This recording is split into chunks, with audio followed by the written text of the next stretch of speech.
Dr. Shahida Omar, perhaps you can just tell us about the experiences at your clinics. Do you see a high number of women coming to you to talk about or even report cases of abuse, whether it be physical, emotional, and does it involve rape?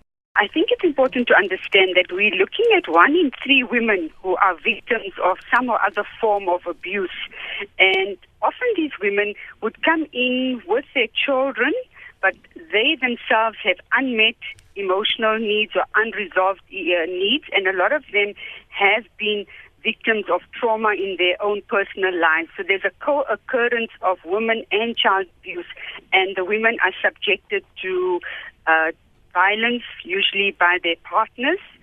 And what we find that these women are often afraid to come out of the closet and seek intervention and seek help. We've had lots of women coming forward when they present their children, and during the course of that process, we realize that the woman is also a victim of abuse, and we have referred them to appropriate sources for intervention, like power and other places, shelters, etc. And those that report these incidents, is it mostly people that they know, that they're related to? Indeed. It's somebody that they have a relationship with, somebody that they are closely connected to. It's rarely, there are occasions where there have been stranger violations, but more often the case is that it's somebody they have a relationship with. Pumzile, I've just been looking at some statistics here. It's just very interesting how Statistics South Africa says ideally when we talk about incidents of rape, of abuse, of assault, etc., it must be reported per 100,000 of the population so that it is accurate. But it says, given that, then the figures themselves would be far lower. We can't talk about, say, 2 women being raped every 26 seconds. And I'm wondering, what is the reality in rural populations? In the rural areas, the problem that we're facing is that most people that are being abused, they do not come up, they do not speak up.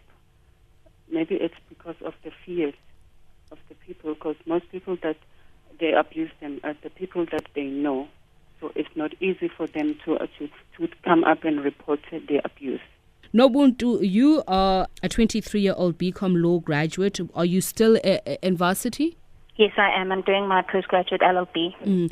So tell us about the experiences at university, especially for women. And I'm worried more about the younger girls coming into the university scene for the first time.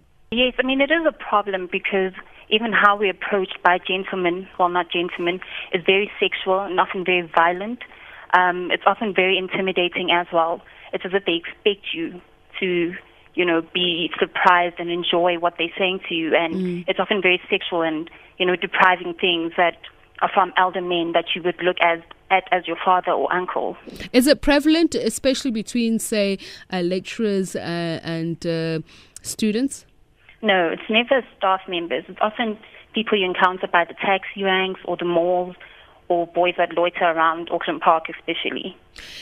I'd imagine that it must be quite confusing because when you go into varsity, it's almost like the beginning of your adulthood when you come into your own. But essentially, you're still a child and you pretty much probably still dress as such. Is that a challenge when you talk about those advances by older men?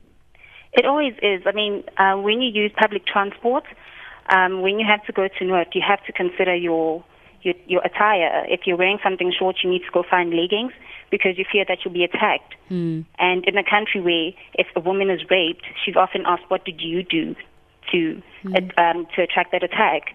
I mean, it's scary for us. Shahida Omar, what kind of are there incidents that are unique between urban and rural areas for the women that come to you? Women in the rural areas do not have access to resources, so they do not have a platform where they can seek intervention. So definitely the incidence of reporting is lower in the rural areas.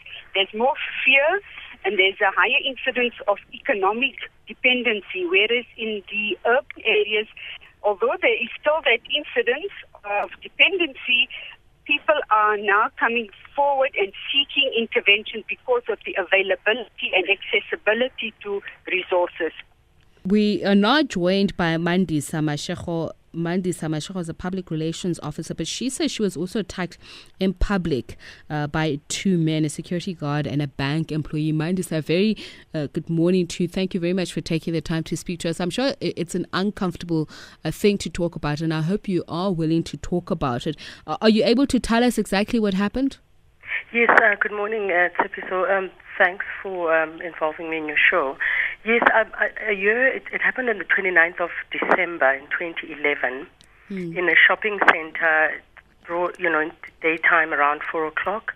It was an Absa Bank technician and Mvela Panda security coin guard who were working at an ATM, and I asked them a question, and in less than, I don't know, I can't remember clearly, but in under 5 or 10 seconds, I was physically assaulted by the first man. I think he was the bank employee, the Absa employee, and then I obviously tried to fight back. I mean, I tried to push him, I tried to slap him, but he was physically stronger than myself. I'm generally short and a bit strong, but he was generally stronger than me. And when I tried to defend myself, the second guy came from the back of the ATM, the security officer with guns.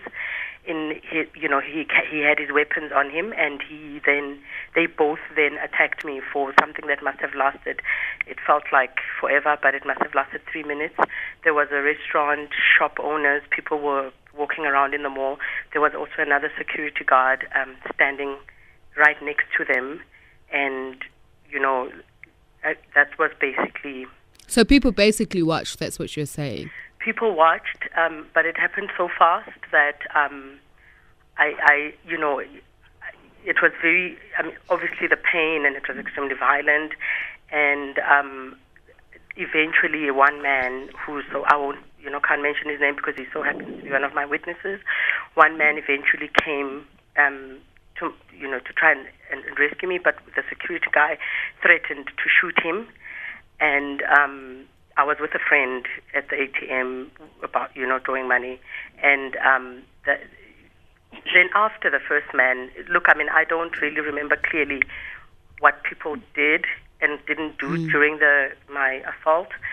But what I do, because I was on the floor and my keys and my cell phone, all over the place, what I do remember is that when they eventually stopped, I just saw what seemed like hundreds of faces staring at me. Phumzile Biyela, I'm going to come back to you and ask you what the experiences of rural women are like, because and I'm going to flip what Mzwandile is saying, that perhaps life is more different in the rural areas, but what are the dangers? I would imagine that Mandisa, you probably had no qualms about going to ask somebody a question, although I take what Mzwandile, the point that he's making, but I don't imagine that in rural areas there are such obvious threats. Well, if I'm allowed to respond to Mzwandile, I'm in a way I'm glad he said that, because that's exactly the response I got from the police. But I also need to mention that I've had numerous instances where coin security guards would ask me a random question.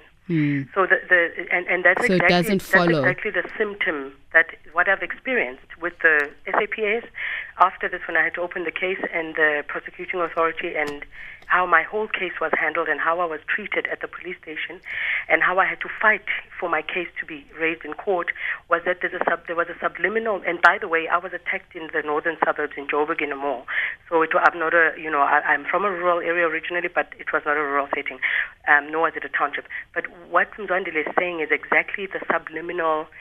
In my view, what I've, since this experience and previous experiences I've had with friends and family members who have been raped, murdered, etc., that I know personally, is that the first response is always to say, what were you doing there?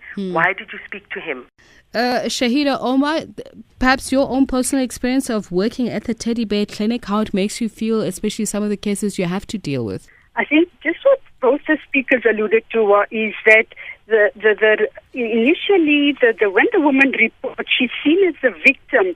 But once a report is made, because of economic deprivation and because of maybe shelter, food and shelter being taken away, then the victim is frowned upon, and even by her children, seen as then the perpetrator. Now look what you've done. If you just kept quiet and kept things happy, this would not happen, and we would also be together. But I think there's also a gender stereotype, and the socialization process which we need to readdress or redress is that women are seen to be it's acceptable, it's a norm that they are to be preyed upon, and men are the predators, where women are not allowed to assert themselves and need to remain subdued and submissive, and responsibility is shifted on the victim. When the victim reports it, the victims are seen to be the perpetrators, that they provoked it, they induced this, it was as a result of what they did, not around the fact that the person who initiated or who inflicted this is actually the responsible party. Okay.